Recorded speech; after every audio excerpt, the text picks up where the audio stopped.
Good afternoon, and welcome to another Macrone Group webinar.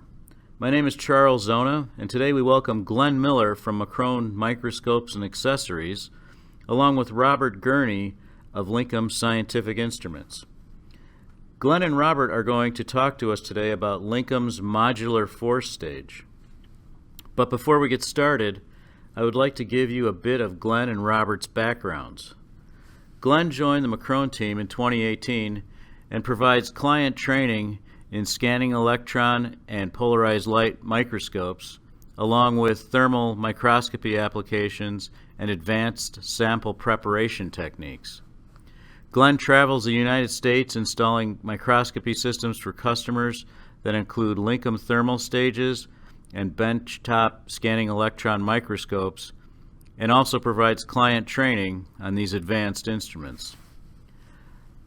Robert leads Lincoln's marketing department and also helps develop scientific applications across a variety of research fields and industries using Lincoln instruments. Today's webinar is a little bit different in that it is a recording and not taking place live.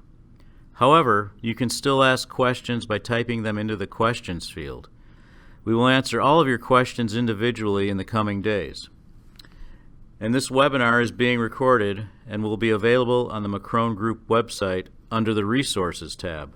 And now, I will hand the program over to Glenn and Robert. Thanks, Chuck. Hello everyone, and welcome to today's webinar about the new Lincoln modular force stage. As Chuck mentioned, I will be presenting alongside Robert Gurney from Lincoln Scientific. We're happy to be an authorized dealer for Lincoln, provide support for their stages, and furthermore have the ability to share information with our clients about their exciting new instruments like the MFS. The modular force stage is a continuation of Lincoln's previous tensile stage, the TST350, except it is different in that the majority of the components that make up this new stage are modular. This meaning that each of these features can be exchanged and the stage can be customized depending on your application type. The exchangeable features are the grips. For example, there are standard grips, serrated grips, or 3-point bend grips. There's different force beams. There are as low as 2 Newton beams and as high as 600 Newton beams. There are multiple heaters that you can swap in and out, including a 350 degrees Celsius heater, an ambient base, and a dish for holding liquids. There are different accessory port options at the front of the stage, including an insert for electrical connections to your sample. Finally, there are different lids that you can use on top of the stage based on your sample, from a wider window than standard to attaching humidity ports on the top to control the relative humidity inside of the chamber. With this stage, you can conduct force testing not only in the tensile direction, which is stretching the sample, but also in the compression direction. You can additionally purchase a FLIR camera system with the modular force stage and take high-quality images of your sample, creating videos of your trials, and furthermore correlating the thermal data that you capture along with the imagery. During these tensile trials, you can control several different parameters including the jaw speed, the distance moved, and the force applied to the sample. This stage also comes equipped with a high-resolution encoder to ensure that measurement of the changes in the length is extremely precise. Overall, this stage records incredibly precise movement and force application from the jaws. The maximum travel of the jaws is 85 millimeters in total, with a speed range during each ramp of 0.1 to 5,000 micron per second, depending on the beam and the force applied to the ramp. There are several different movement modes that you can apply during each ramp, including a step movement, which is a particular length at a particular velocity, a velocity movement, which is simply opening or closing the jaws at a particular velocity, tensile and compressive cycling, which is repeatedly opening and closing the jaws for a particular length and velocity in a cycle, as well as a controlled force movement, which is applying a particular force to the jaws in either direction. The resolution of the distance of the jaws is 1 micron, and the force resolution ranges from 10 to the minus 2 Newton to 10 to the minus 5 Newton, depending on the force beam that you have inserted in the stage, which range from 2 Newton to 600 Newton. The modular force stage is very easy to use with either a transmitted or reflected light microscope. It has also been used in the past with FTIR microscopes as well as inside of glove boxes for small angle X-ray experiments.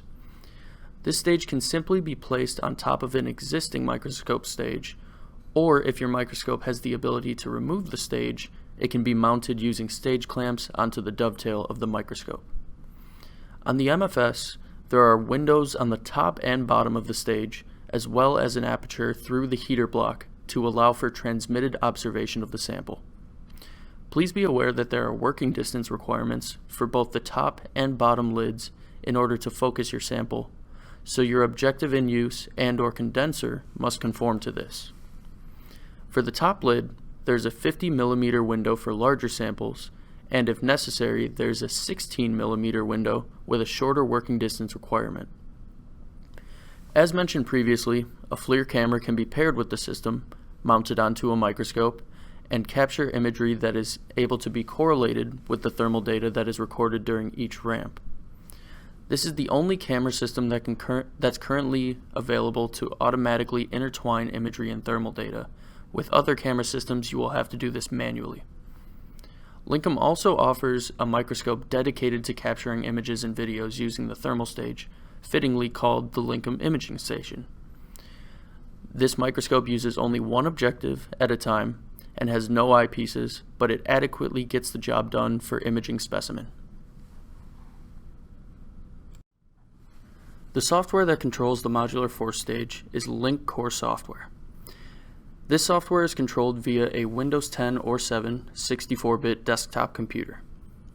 With this software, you have the ability to control and record your temperature, the distance the jaws travel, the force applied to the sample, as well as the time each trial lasts. This software, when combined with the FLIR camera system, can take images during your ramps and profiles and create full resolution movies with correlated force, distance, and temperature data. This is extremely helpful for going back after your ramps have finished and pinpointing particular events that occur within your sample visually to the data that is collected. The software has the ability to create 1 to 100 different ramps per profile, and each profile can be saved to your user interface for use at a later time. When imaging, you can also calibrate the microscope's objective that is in use to apply a scale bar to the images and videos. Now, to help explore into the application aspects of the modular force stage, Robert Gurney from Linkum Scientific. Hello. Thank you, Glenn, very much for the introduction. As you say, we have a really great working relationship between Linkum and Macrone, and we're really happy to be able to work with companies like Macrone and others around the world to keep you informed about our products and the applications that they can be used for. So thank you to everyone for watching. I think the MFS here is an excellent tool for mechanical testing and has many possibilities and different configurations to enable you to do all sorts of different mechanical tests. So we're going to expand a bit on Glenn's introduction and give a few examples of types of mechanical testing and the applications that you could use a device like this for. Let me start by telling you about some of the resources we have available for you to learn more about the MFS mechanical testing with this kind of device. If you go to our website and to the MFS page linked here, you'll find a lot of application notes and research articles and other articles and information on what some researchers have been able to do with the MFS and its predecessor, the TST. And hopefully these are all really interesting resources for you. To give you a little bit of background about myself, I'm Linkum's applications specialist. I've been with Linkum for a bit over a year, and my experience is in as a scientific researcher, and my PhD is in mechanical testing of polymers. I also do a bit on optoelectronics and photovoltaics, and now that's expanded to cover all sorts of different microscopy techniques and thermal analysis techniques, but hopefully I can give you a little insight into my view and what's possible with mechanical testing. As I said, there are so many possibilities in mechanical testing, which I'm sure you know. Here are just a couple of the possibilities of the type of thing that you can measure with a mechanical testing device. Anything from tensile strength to fracture modes and analysis, and the modulus and elasticity of materials. You can look at lifetime analysis and fatigue analysis.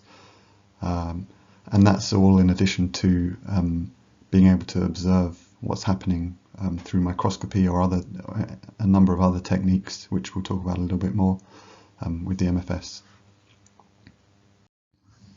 So mechanical testing and these types of analysis that I just mentioned are applicable in all sorts of different research fields. Here I've listed a couple of them here. Anything from biomaterials and polymers, pharmaceutical compounds, to flexible electronics and food. There are all sorts of uses for this type of testing. To accommodate this very wide range of applications and different materials that can be used for this type of testing, there are a lot of different testing protocols and testing procedures that can be used with a device like the MFS.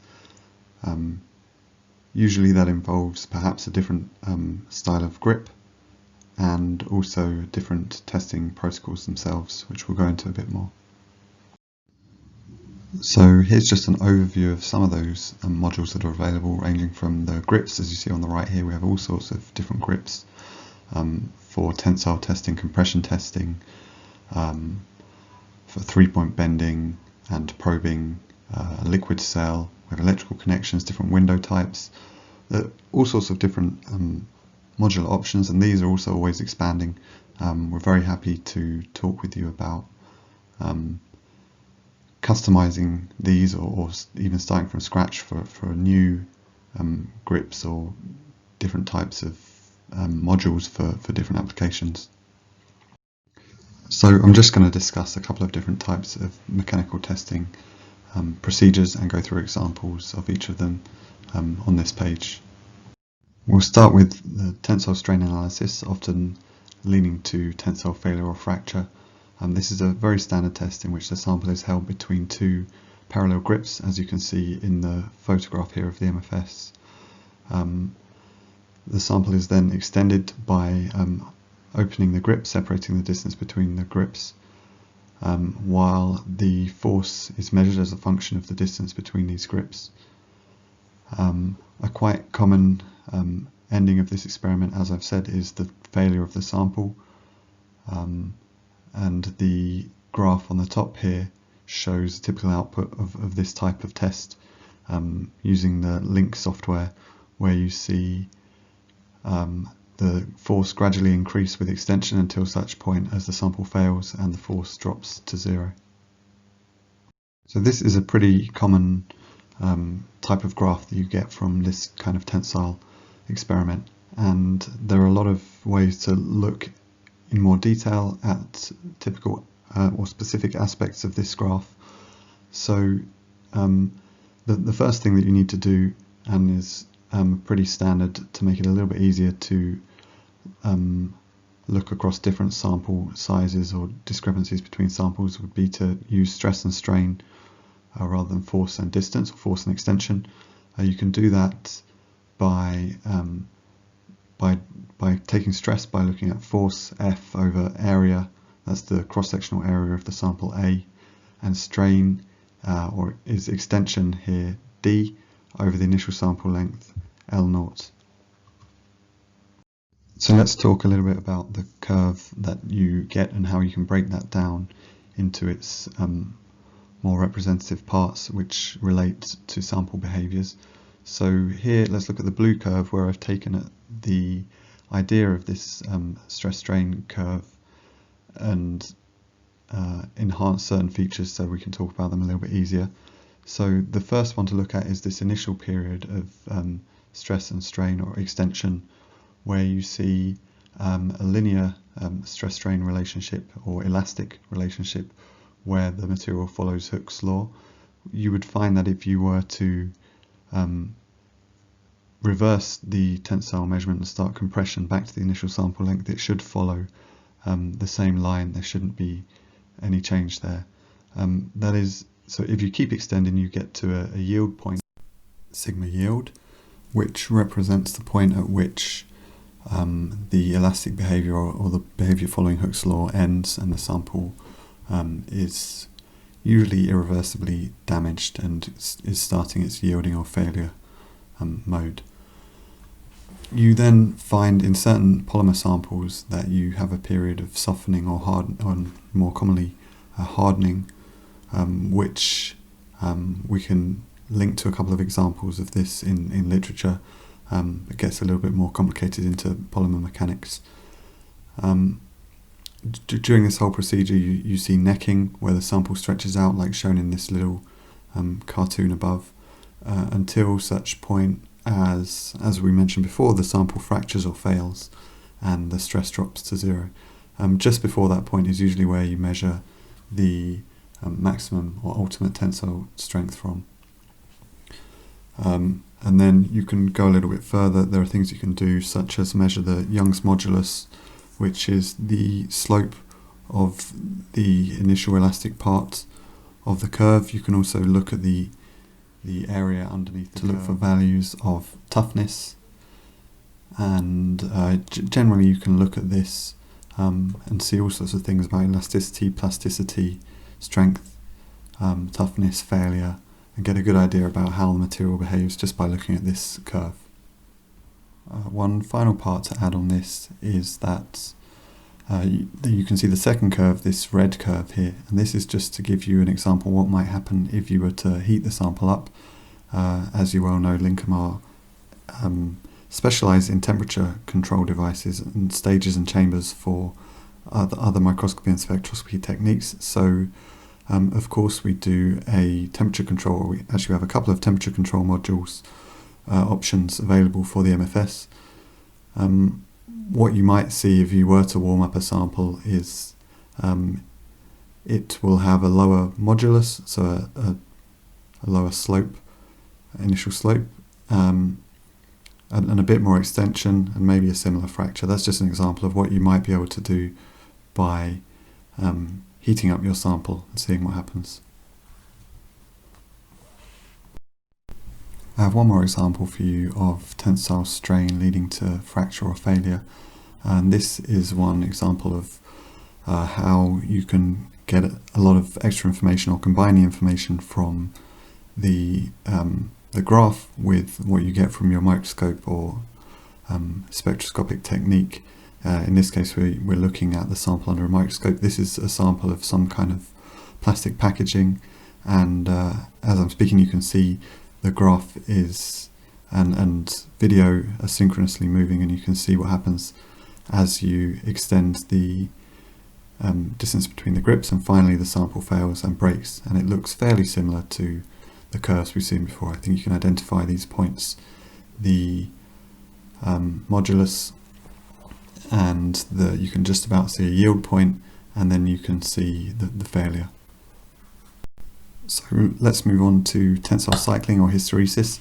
This is a test that you can do with the same setup, so using the same type of grips, the same sample, in this case obviously a sort of polymeric rubber sample.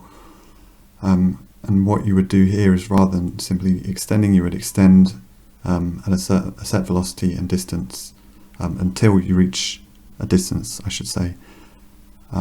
When you get to that distance, you reverse the direction of the movement of the jaws back to the original position. This is shown in the top graph here, where you see extension in the blue curve, sort of going up and down as you extend and go back to the original position and back again.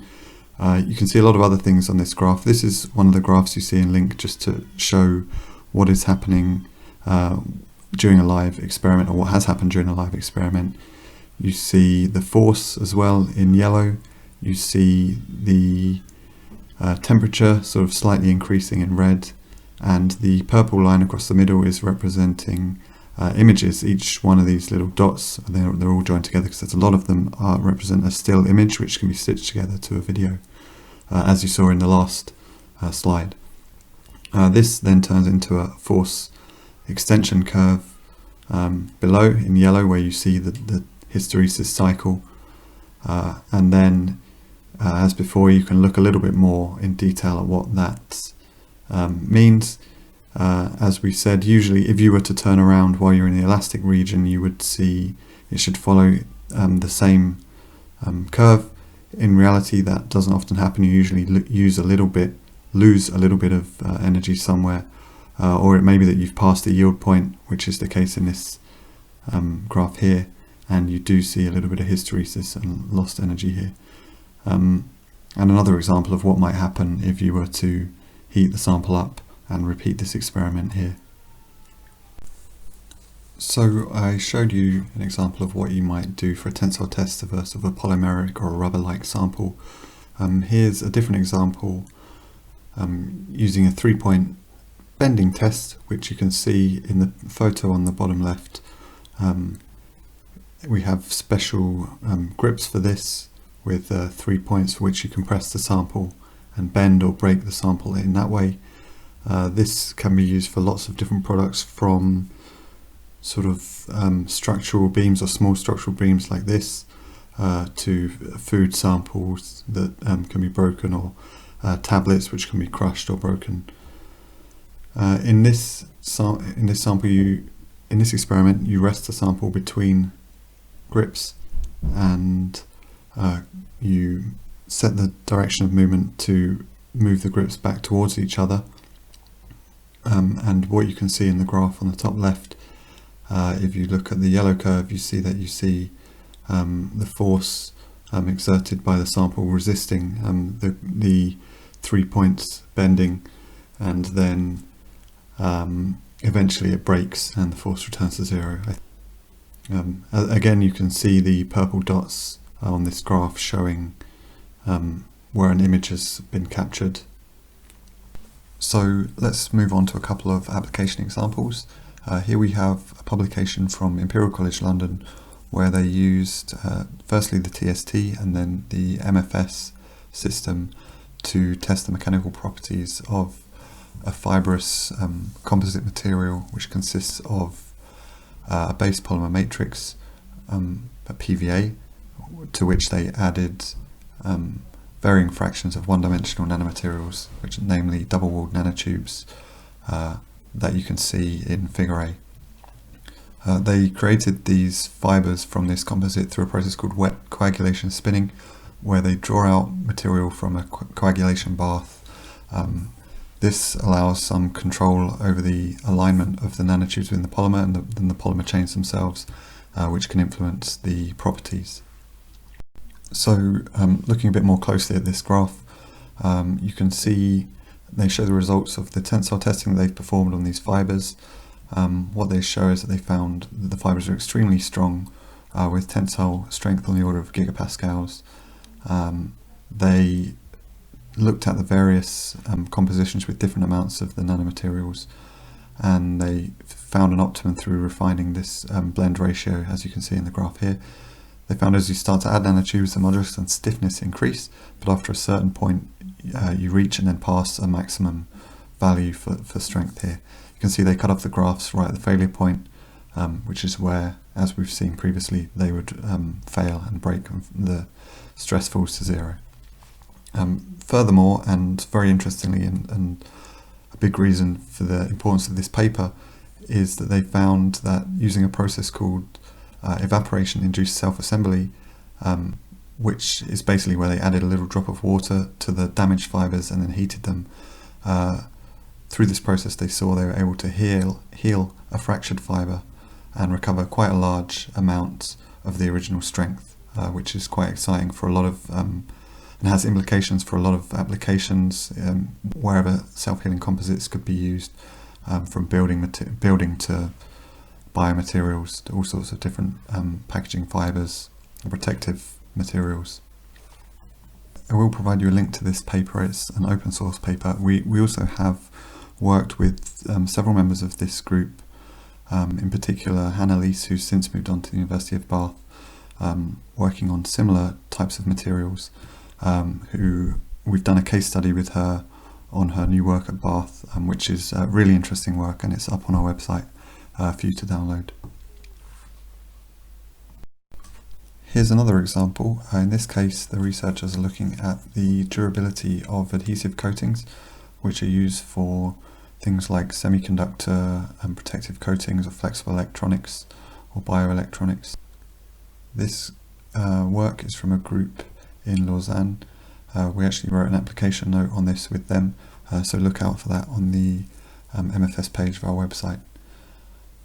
Here they tested the film under uniaxial strain in what they called a fragmentation test method. They're interested in the crack density rather than the stress on the material, which you can see through the inset images here and also what they've plotted on the main graph.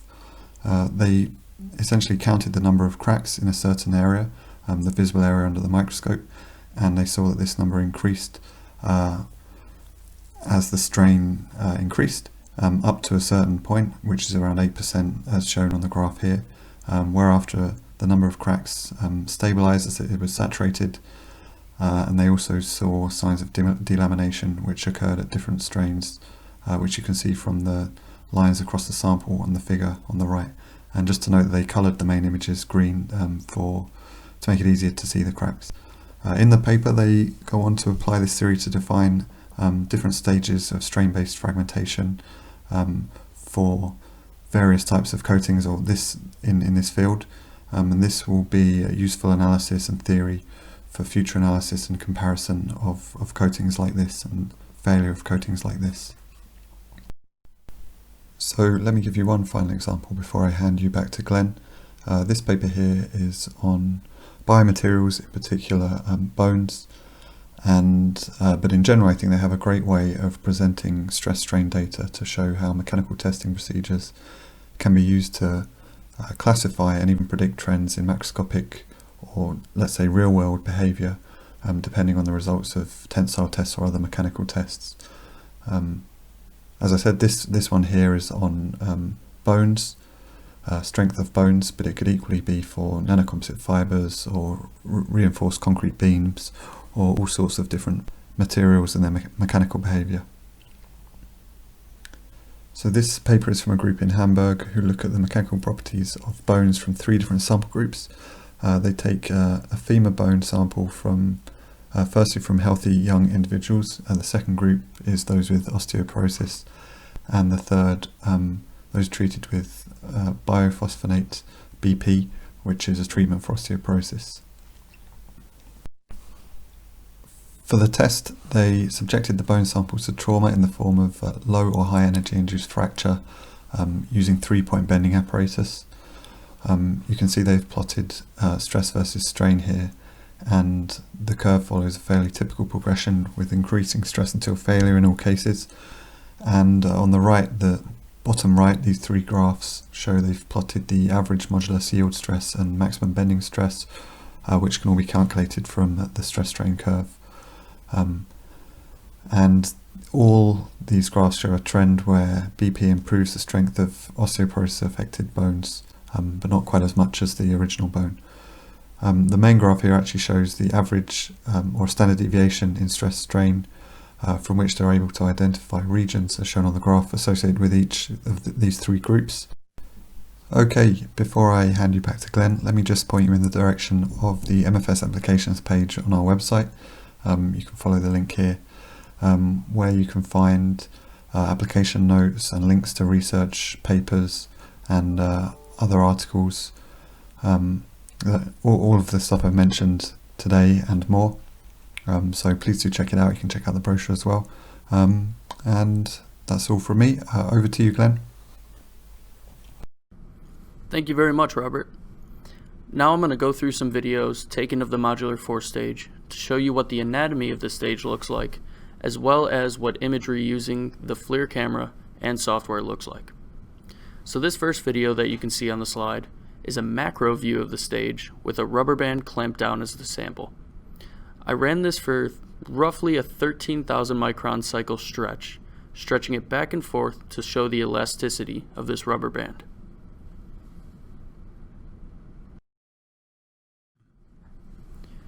Now we have a micro view of the rubber band with a 2.1 millimeter scale bar at the top left of the image. This goes through the same cycle as in the first video, but we're able to watch it very closely and even closer if we desired. On the right hand side, you can see the data on this ramp. Temperature is on the upper left y-axis and is ambient throughout the trial. Force is on the close right y-axis, and you can see consistently increases and decreases through the trials. Extension is on the far right y-axis, and you can see also consistently increases and decreases through these cycles, since we extended and retracted the same amount. On this upper graph, the purple line that's going diagonally through the center is a data point for every image that was captured through this trial. Below this is a graph representing the force applied with respect to the length of extension. This has several lines back and forth due to the cycling, but shows that the amount of force applied is relatively linear based on the amount of extension. On this slide, we have the surface of a band-aid stretching through a similar cycle as the rubber band, but only 3,500 micron back and forth. The extension and temperature fluctuations are similar in this experiment, but as you can see in the upper and lower force graphs, as you continuously extend and retract this band-aid, it requires less force to make the same extension over time. On the upper graph, the force peaks consistently decrease, and on the lower graph, there is a large amount of force for the first cycle, and then it slowly drops off more and more as the cycles continue.